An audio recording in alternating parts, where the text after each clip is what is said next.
Во првите 100 дена од доаѓањето на позицијата министер за информатичко општество и администрација, заедно со мојот тим работевме посветено на реализација на заложбите и ветувањата дадени на граѓаните и проектите предвидени во програмата за работа на владата и во планот 369.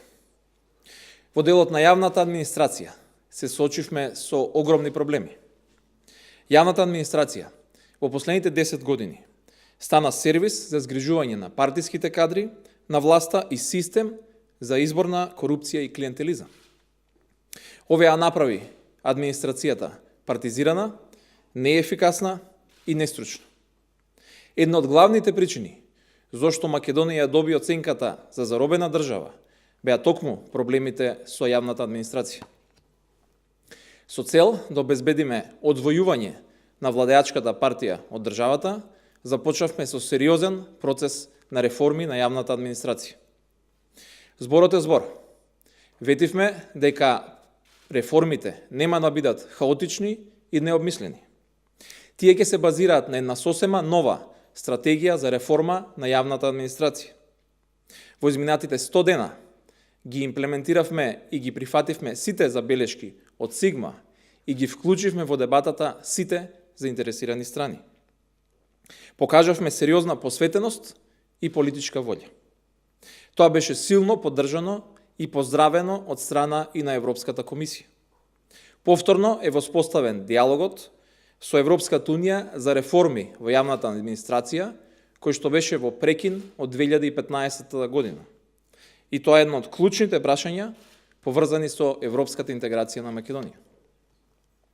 Во изминатите 100 дена, онака како што видивме, донесовме и одлука за утврдување на распоред на работното време на владата, министерствата и другите органи на управата, со која се воведе флексибилното работно време. Воведовме и двосменско работно време во оние служби кои што издаваат документи, лиценци, дозволи и слично. Со ова се зголеми и мотивацијата за работа, а се обезбеди и баланс помеѓу професионалниот и приватниот живот на работените. Од друга страна, им излеговме во пресред и на граѓаните и на бизнисите и им обезбедивме полесен и поефикасен начин за пристап до документите кои што им се потребни за остварување на нивните права и интереси. Го предложивме измени и на Законот за административни службеници со цел за поедноставување на селекцијата, овозможување на побрзо напредување во кариерата, како и намалување на притисокот врз вработените, предизвикан со спроведувањето на оценувањето. Се предлага укинување на меѓународно признатите сертификати за познавање на еден од трите светски јазици, како и на делот од испитот за проверка на интелектуалниот капацитет и тестот за личност. Овие сертификати и испити представува финансиско оптоварување на кандидатите. Во однос на постапката за напредување, се дава можност административниот службеник на интерен оглас да се унапреди наместо само за едно, во најмногу 3 нивоа повисоко. Оваа мерка треба да ја зголеми мотивираноста на вработените, кои долго време се на најниски позиции. Ке се спречи и се почестото заминување на професионални и квалитетни кадри од јавниот сектор. Но најважно, ќе возможиме пополнување на празните раководни места во институциите, кои се во голем број и долго време празни. Со измената се укинуваат и мерките за одличен и слаб ефект.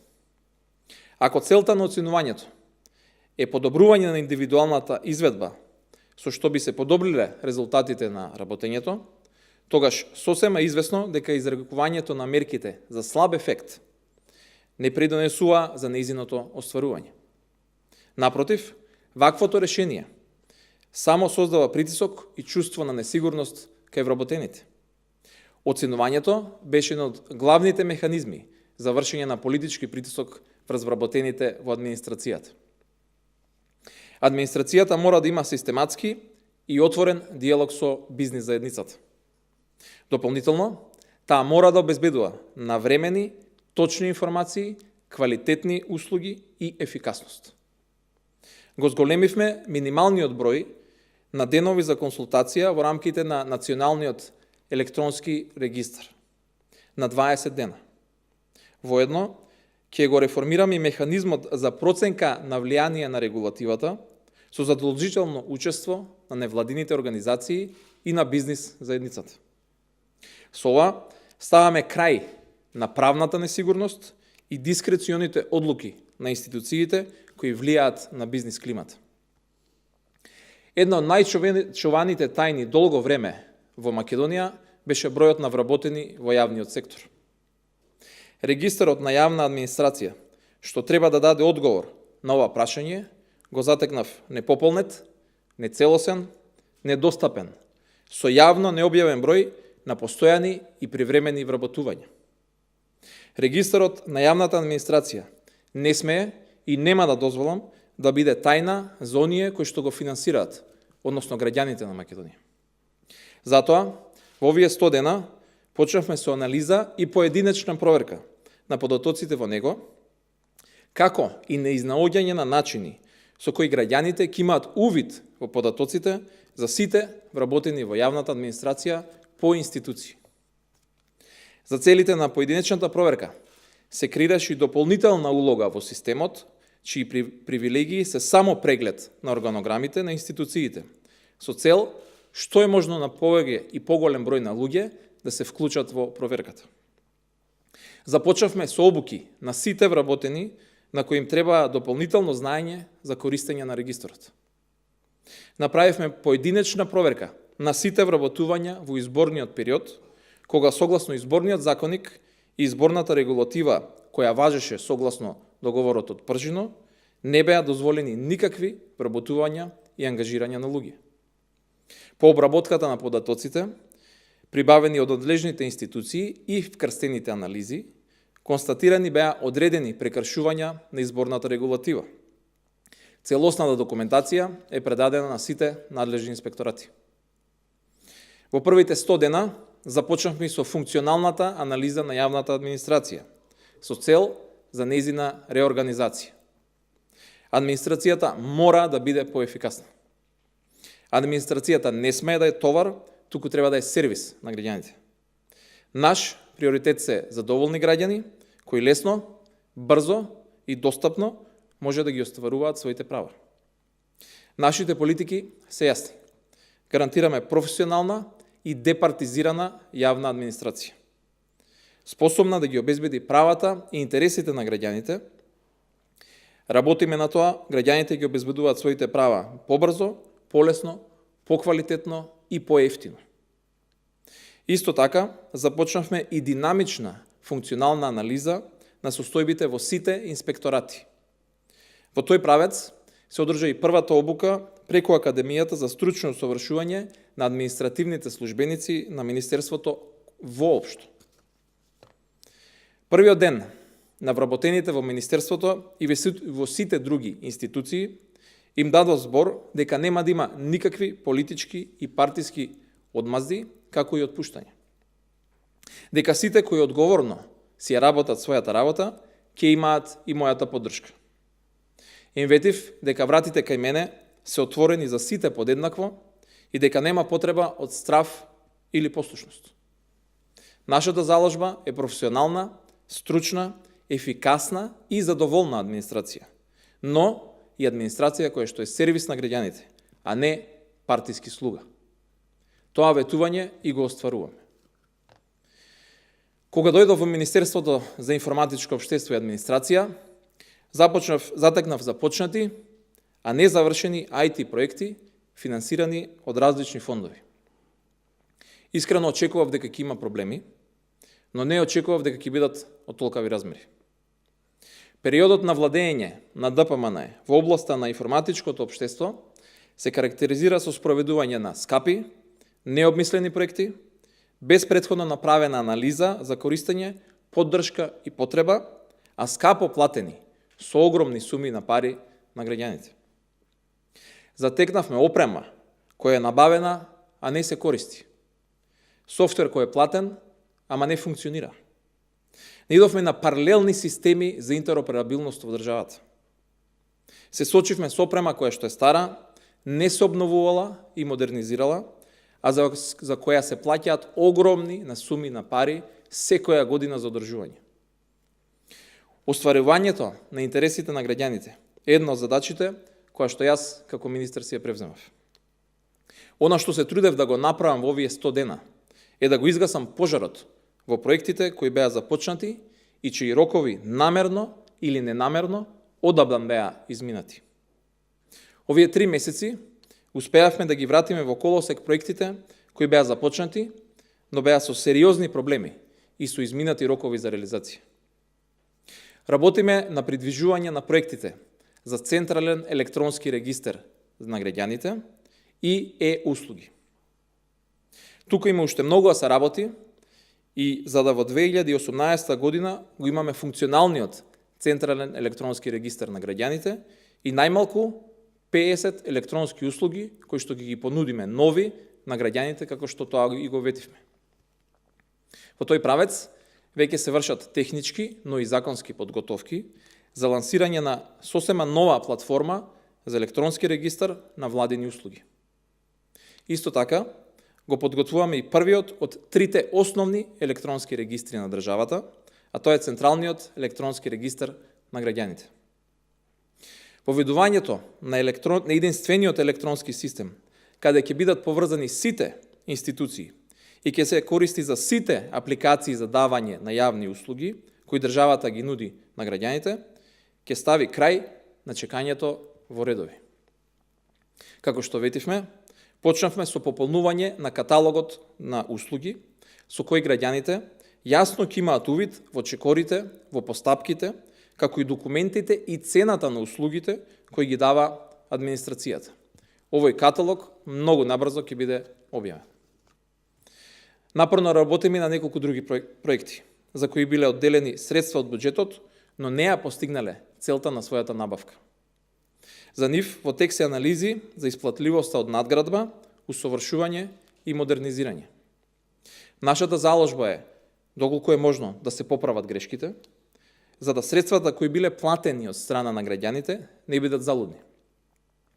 Исто така, спроведуваме анализа на законските решенија кои што се однесуваат на отворената влада, како што е утврдено и во програмата за работа на владата 2017-2020 година. Зборот е збор.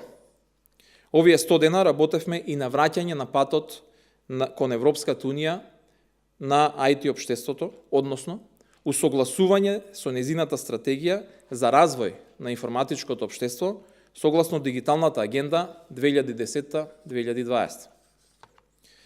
Во овие 100 дена ја финализиравме инсталацијата на резервната локација за проектот Интероперабилност. Станува збор за проект кој возможува електронска, сигурна и брза размена на официјални податоци помеѓу институциите, а имплементацијата на резервната локација ќе овозможи висока достапност на системот за сите. Беше имплементирана и безбедна владина околина за комуникација, така наречен Skype for Business, во која 250 лица вработени во повеќе институции имаат можност да користат современи алатки за комуникација, како и да го подобрат и подобро организираат нивното секојдневно работење. Оваа платформа планираме да ја прошириме во повеќе институции и со повеќе корисници, како дел од дигиталната трансформација при работењето на владата. Како што ветивме и во програмата за живот во Македонија, почнавме со јавни расправи за подготовка на национален оперативен план за развој на брзи и супербрзи електронски комуникацијски мрежи. Принципите на транспарентност и вклученост мора да бидат запазени. Соработката со приватниот сектор исто така мора да биде загарантирана.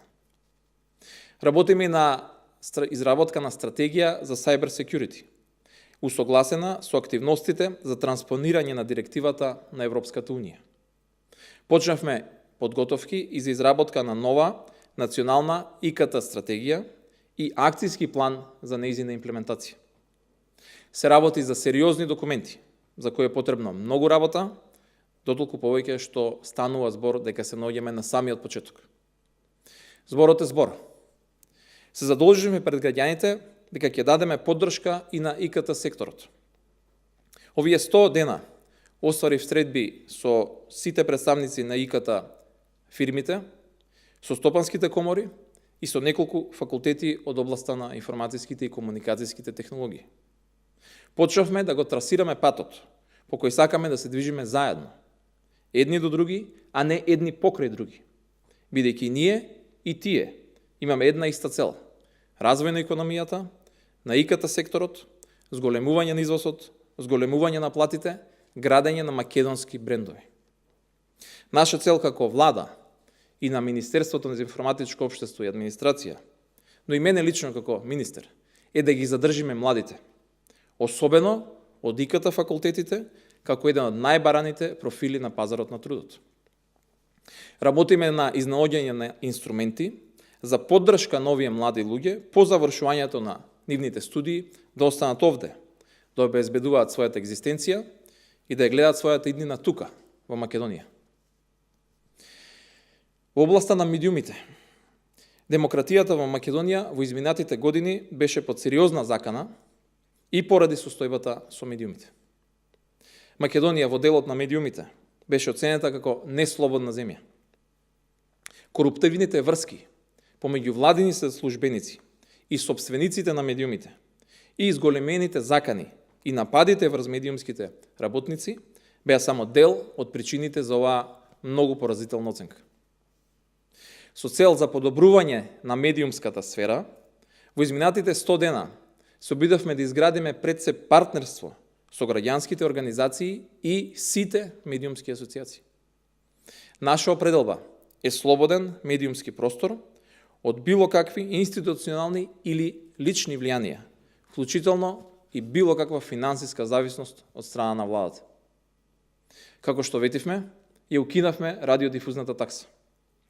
Ги ослободивме граѓаните од плаќање на оваа давачка која што непотребно со години ги оптоваруваше нивните семејни буџети и им создаваше проблеми со блокирани сметки, извршители и слично. Во првите 100 дена, во духот на транспарентноста, отворивме и јавна дебата за Законот за аудио и аудиовизуелни медиумски услуги, во која беа вклучени сите заинтересирани страни.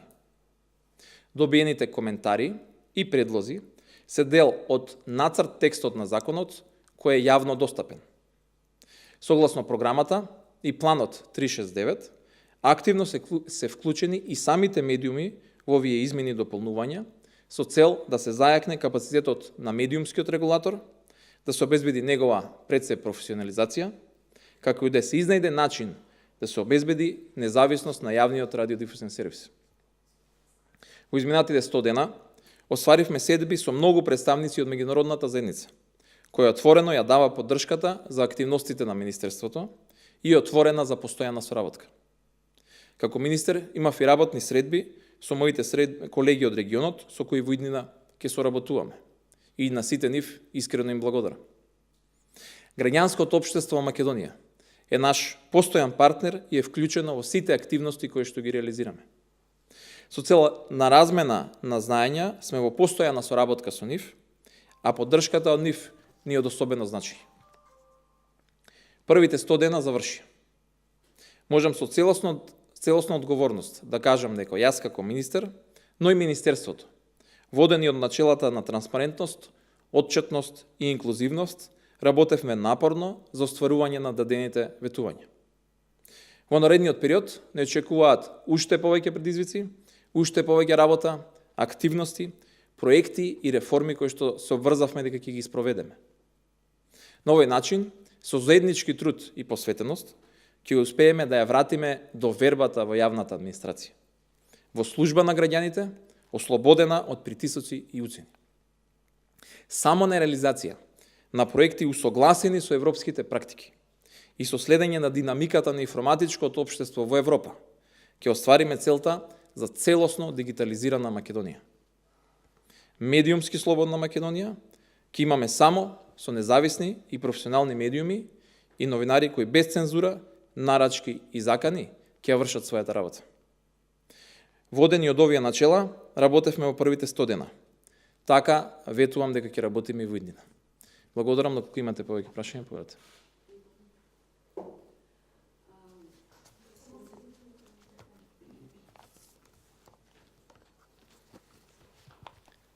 Со ребалансот на буџетот ми се чини дека вашето министерство доби 2,5 милиони евра повеќе за трошење. Вие еднаш кажавте дека дел од тие пари ќе бидат трансферирани за македонската радиотелевизија откако ќе се укине таксата. Кога уствари вие ќе почнете да го финансирате јавниот сервис? Тоа е првото прашање. Второто прашање, кажавте дека направивте измени на Законот за административни службеници.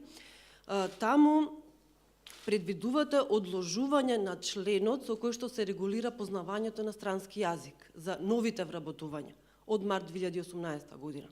Зошто го одложувате овој член и нели административците треба до септември 2018 година да го положат тестот во кој што ќе биде пресметан, односно искалкулирани познавањето на странски јазик. Дали новите административци не знаат странски јазик? Какви се вашите сознања?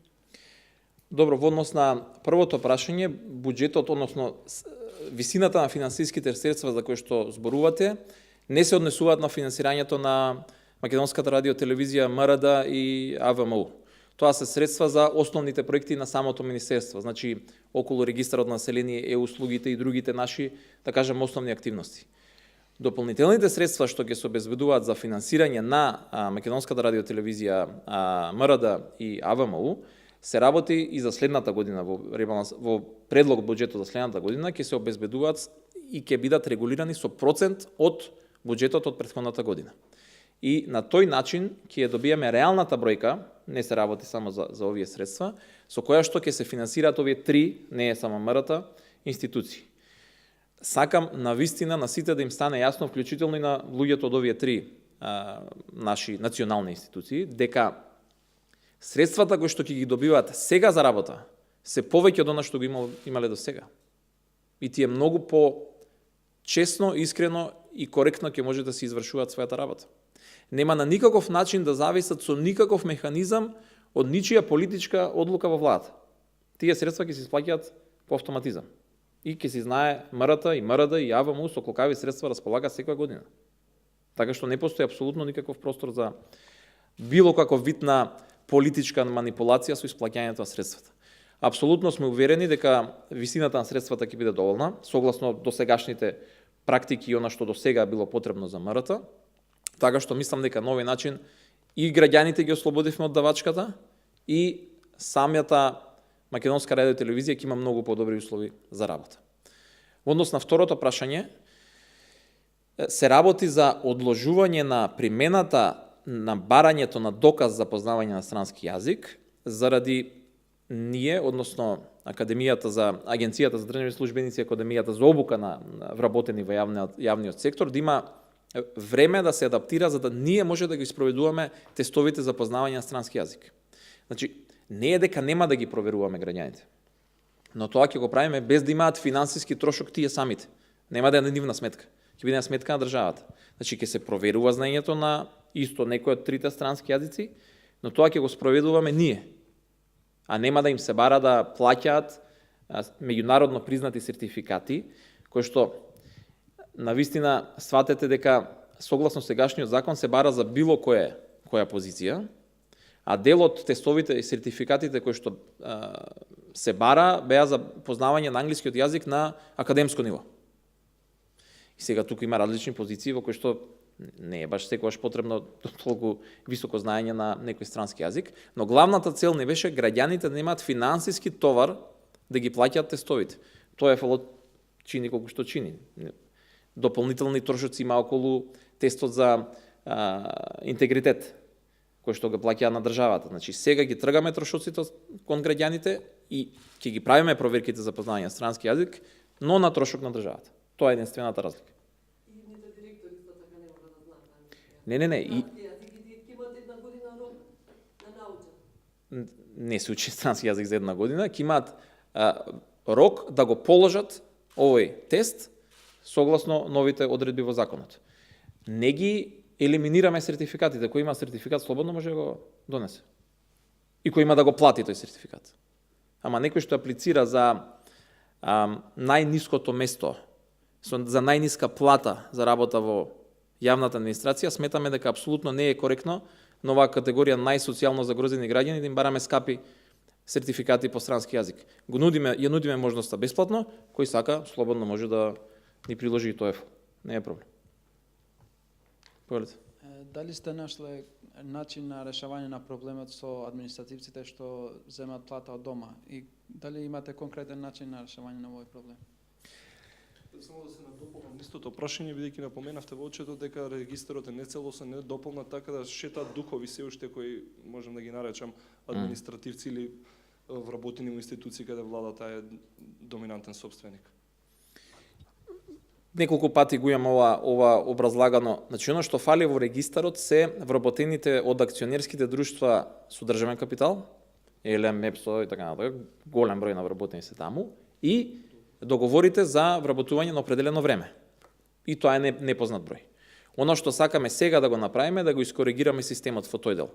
Вториот проблем со регистарот е дека институциите едноставно или воопшто не внесувале никакви податоци, или половични податоци. И сега, еве имаме пример дека една од граѓанските организации која што е задолжена за следење на изборите сака да испрати мејл до сите вработени на раководни места во администрацијата со цел да им укаже на законските одредби против злоупотреби на позицијата во контекст на избори. Ние не можеме да им даеме таков список. Ние го немаме. Имаме делумен. И овој проблем мораме да го решиме. Тоа е на страна на владата, на администрацијата. Значи, едниот проблем е технички, другиот е организацијски, ќе го кажам. Но она што мора да го обезбедиме за следната, до крајот на годината, да имаме финалната бројка и системот конечно се пополнува онока како што е според законот предвидено. Во вториот дел на прашањето околу луѓето што седат дома а земаат плата, чекаме да заврши блокадата, ќе кажем, односно ограничувањата кои што ги имаме согласно изборниот законник. Она што е различно од она што било до сега е дека пред се постои силна политичка волја кај сите чинители во владата, ова прашање што е можно побрзо се реши. Притисокот од јавноста дури го поздравувам, затоа што и врз самите овие лица изврши притисок и имаме дневни барања од нивна страна да бидат распределени. Го чувствуваат тоа во средините во кои што живеат од јавноста и така натака. Така што, верувајте ми, мојот впечаток е, можеби не 100%, ама никој не ќе да седи дома и да прима плата, сакаат луѓето честно да си го заработат своето парче леп. Ке мора да почекаме да заврши изборниот период, затоа што не смееме да правиме некакви прераспределби, освен нели согласно законот, ако не е нужно, итно и неодложно. Меѓутоа се работи за околу 1600, ги имаме кажано луѓе кои што се нераспределени и кои што веднаш потоа ќе бидат распределени во јавниот сектор.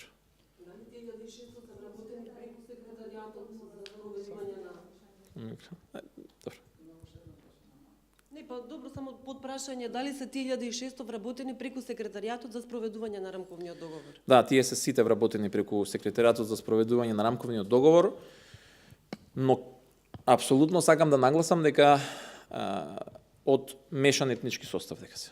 Така да не се работи за припадници на една етничка заедница. Знам дека вчера почна кампањата, но дали сте имале до сега некој случај кај што административците биле поканети да бидат дел од кампањата за одредена партија? И дали мислите дека ќе има тако? Дали очекувате тако? Ќе се дополнам, извини колега, бидејќи како? Кадаш прашањата. Нели има и можност електронска да пријават самите вработени? Тоа беше уште во рамки на техничката влада како опција. Дали се во инбокс пристигаат пораки дека некој е врбуван или му е вршено притисок било каков за да земе ангажман во кампањата? До сега не, се работи само за еден ден од кампањата, но на вистина е рано да се каже. Се надевам дека нема ни да има до крај на кампањата. Оно што јасно, силно и недвосмислено сакам да го порачам до сите вработени во јавниот сектор, не само во администрацијата, во целиот јавен сектор. Веднаш да реагираат и да пријавуваат било каков притисок од страна на било кој раководен кадар во администрацијата. Мораат веднаш да реагираат и ветувам дека веднаш ќе реагираме. Согласно ова начело, овој принцип за кој што се боревме цело време, на одвојување на партијата од државата, го кажувам и нашиот личен и мојот личен пример. Јас бев во претходниот период шеф на изборниот штаб на СДСМ и коалицијата. За овие избори воопшто не сум вклучен во било која штабска активност на кампањата. Значи јас како поединец, како член, како функционер на партијата, во вечерните часови ќе присуствувам на дел од настаните во кампањата. Нема да ме видите никогаш, ниту некој од другите функционери, во работно време, во било какви кампањски активности, и ние и формално ги напуштивме нашите позиции во изборните штабови на различни нивоа во партијата. Но пак, тоа е помалку важното, најважното е веднаш да прејавуваат било каков политички притисок од било која страна и ветувам дека веднаш најригорозно ќе реагираме. Ако нема други прашања, благодарам.